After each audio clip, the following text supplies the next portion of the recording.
جی السلام علیکم۔ وعلیکم السلام۔ غامدی صاحب، میں نے ایک نشست میں آپ سے تصوف کے بارے میں ایک سوال پوچھا تھا، جس کے جواب میں آپ نے یہ فرمایا کہ صوفیوں کے علم نفسیات سے فائدہ اٹھانا چاہیے، لیکن باقی جو ان کے عقائد ہیں یا کچھ پریکٹسز ہیں ان سے دور رہنا چاہیے۔ میرا سوال آپ سے یہ ہے کہ میں یہ لائن کہاں ڈرا کروں گا، یعنی کہ صوفیوں کے علم نفسیات سے ایک مراد کیا ہے، اور اس سے فائدہ اٹھاتے ہوئے اس چیز کا کیسے اہتمام کیا جائے کہ انسان کسی بدعت میں داخل نہ ہو۔ میں آپ کو ایک سادہ مثال دیتا ہوں۔ ہم لوکلی ادھر ناج قرآن کی مسجد میں جاتے ہیں، تو یہاں درس کے بعد ایک حلقہ ذکر ہوتا ہے جہاں مل کے اللہ کا ذکر کیا جاتا ہے۔ تو اس ذکر میں مجھے بہت نفسیاتی سکون حاصل ہوتا ہے، لیکن پھر میں کبھی کبھی یہ سوچتا ہوں کہ یا کیا یہ بدعت تو نہیں ہے، کیونکہ رسول پاک کے زمانے میں صحابہ کرام یہ شاید نہیں کرتے تھے۔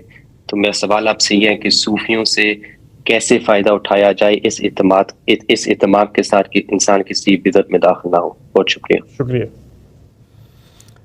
اللہ تعالیٰ نے جو پیغمبروں کے ذریعے سے ہدایت ہمیں دی ہے، وہ دی ہی اس لیے ہے کہ وہ ہمارے لیے فیصلے کی بنیاد بنے۔ دو چیزیں بالکل واضح کر دی گئی ہیں۔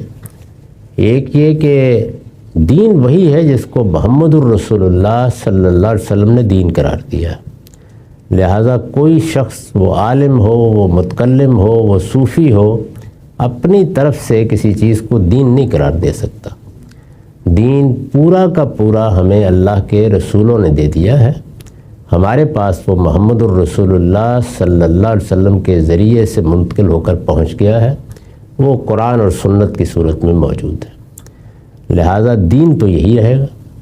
میں نے اس طرح کا اسلوب تو نہیں اختیار کیا کہ فلاں چیز سے آپ دور رہیے، نہیں، فلاں چیز کے بارے میں متنبع رہیے۔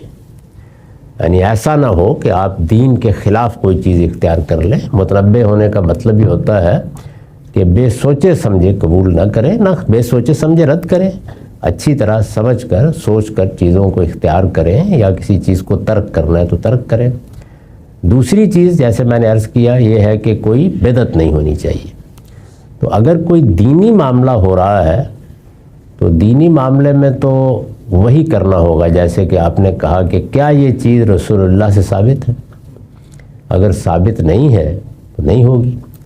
البتہ دین میں دو طرح کی چیزیں ہیں، ایک وہ جن کے لیے خصوصی طریقے مقرر کر دیے گئے ہیں، مثلا نماز کا ایک طریقہ مقرر کر دیا گیا ہے، میں اب اپنی طرف سے کوئی نماز ایجاد نہیں کر سکتا۔ جب بھی اللہ کی پرستش کرنی ہوگی تو مجھے وہی طریقہ اختیار کرنا ہے جو اللہ کے پیغمبر نے بتا دیا۔ دوسرے وہ چیزیں ہیں جن میں عموم و اطلاق سے ایک بات کہی گئی، دعا کرو، اللہ کو یاد کرو، اللہ کو یاد رکھو، اس طرح کی چیزیں عموم اور اطلاق میں کہہ دی گئی ہیں۔ یہ نہیں بتایا گیا کہ اللہ کو یاد کرو، اٹھتے بیٹھتے یاد کرو تو اس کا یہ طریقہ ہوگا، وہ طریقہ ہوگا۔ اس میں کوئی آدمی اپنے لیے کسی طریقے کو مفید پاتا ہے، اختیار کر لے۔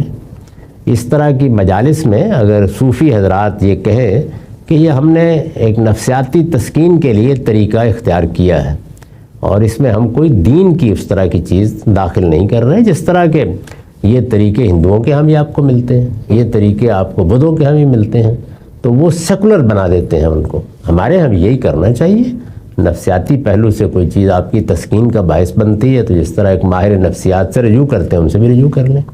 جب آپ دین کو اس میں داخل کریں گے تو پھر وہی بات ہے کہ جو حضور نے فرما دی کہ من احدث فی امرنا ھذا فہو رد، جس نے ہمارے اس دین میں کوئی اپنی طرف سے چیز ایجاد کر کے داخل کی، وہ مردود ہے، اس کو نہیں قبول کیا جائے۔ اسی کو بدعت کہتے ہیں۔ بہت شکریہ۔